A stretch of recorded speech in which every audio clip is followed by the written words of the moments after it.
buenas tardes, un gusto saludarles a esta hora en Argumentos. Quien les acompaña es Oriemi González. Recordamos nuestras redes sociales, @argumentosgb, donde desde ya pueden enviar todos sus comentarios y preguntas. Y en este momento pues presentamos a la invitada que nos va a acompañar para esta jornada. Se encuentra ya con nosotros Egle González Lobato, quien es pues especialista en la materia electoral y precisamente siendo un mes que arranca con anuncios importantes en materia electoral. Gracias por acompañarnos en Argumentos precisamente para hacer análisis de este tema. También abogada y profesora universitaria. Muchas gracias por la invitación. Un mes muy turbulento, parecen 7 meses ya que llevamos de Así año. es, y todavía no termina el mes Así de es. enero. Como veíamos, bueno, inicia ya la semana con anuncios que ha hecho el presidente del Consejo Nacional Electoral, dando ya las primeras fechas para estas elecciones, pues bueno, que ya venía anunciando el presidente, que hay convocadas cerca de 10 elecciones.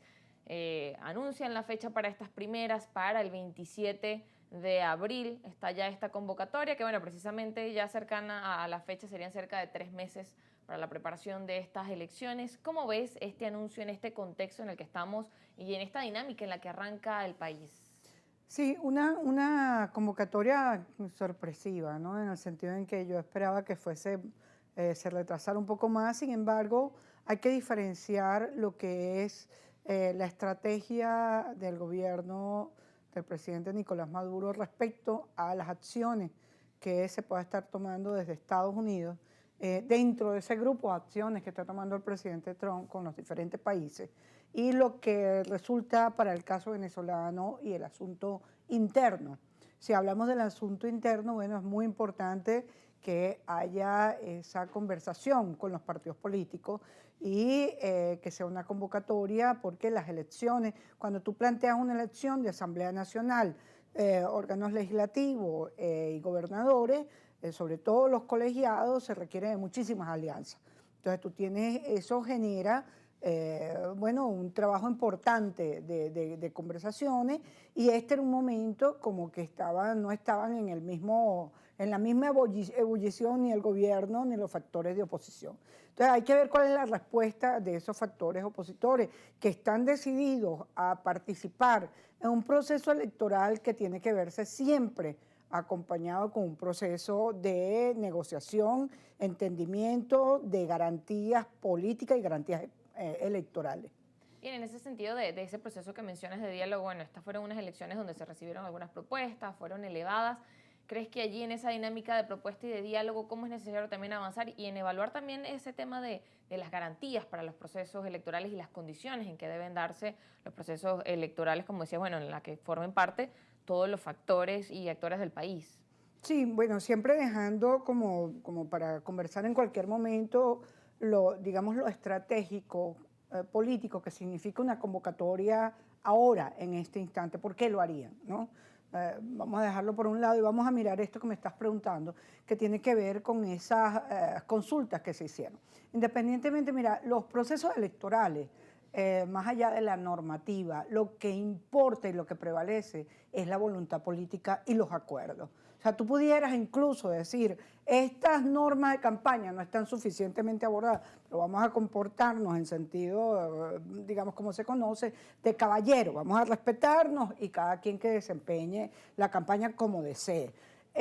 Hay asuntos electorales que interesan a todos. Por ejemplo, ¿cuál va a ser el método de elección finalmente para la Asamblea Nacional cuando hubo unas reformas importantísimas en el año 2020? Cuando hubo una lista nacional, es probable que esa lista nacional tenga un interés logre la voluntad que a través de una lista haya una representación de todas las fuerzas políticas.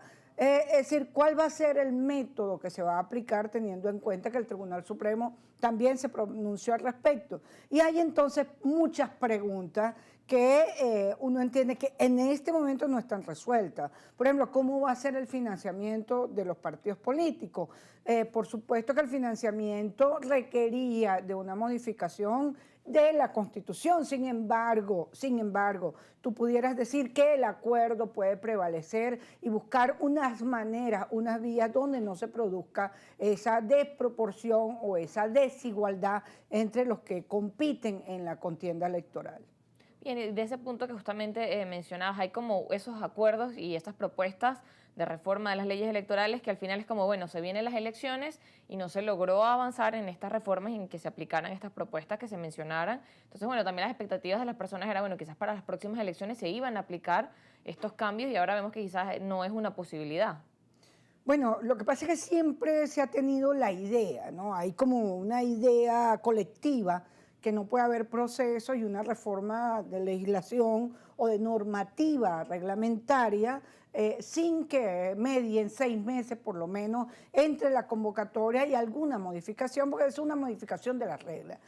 Sin embargo, hay ajustes que no necesitan, que no significarían, sino que, te repito, tendría que tener el mayor de los acuerdos posibles, porque siempre que se busque mayor igualdad, mayor posibilidad de competitividad, entonces en esa medida pues todos estarían de acuerdo. La pregunta es si los factores políticos están en la capacidad de generar de volver a esas mesas para sentarse. Incluso en algún momento yo propuse, viendo unas experiencias en otros países, sobre todo de Centroamérica, lo que eran las mesas de gobernanza electoral, que era acercar un poco al Consejo Nacional Electoral a los diferentes factores de la sociedad civil y que hubiese una mayor información, porque lo que no puede haber, es decir, lo que deberíamos hacer es acercarnos y no alejarnos. Y luego que tenemos siempre un factor perturbador, que es el llamado abstención,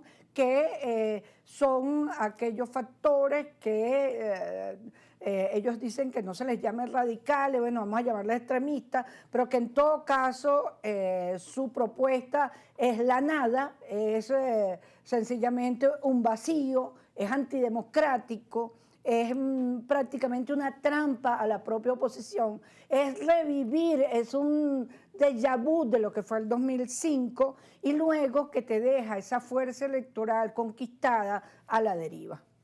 Claro, en ese sentido también hay muchos factores que, como dices, bueno, influyen en estos procesos electorales. También retomando lo que decías de que es necesario realizar acuerdos y que decíamos, bueno, ¿por qué lanzar esta fecha para el 27 de enero en un lapso donde, bueno, son 3 meses? ¿Qué acuerdos y cómo puedes avanzar en esta cantidad de tiempo que realmente, como vemos, bueno, avanza ya rápido?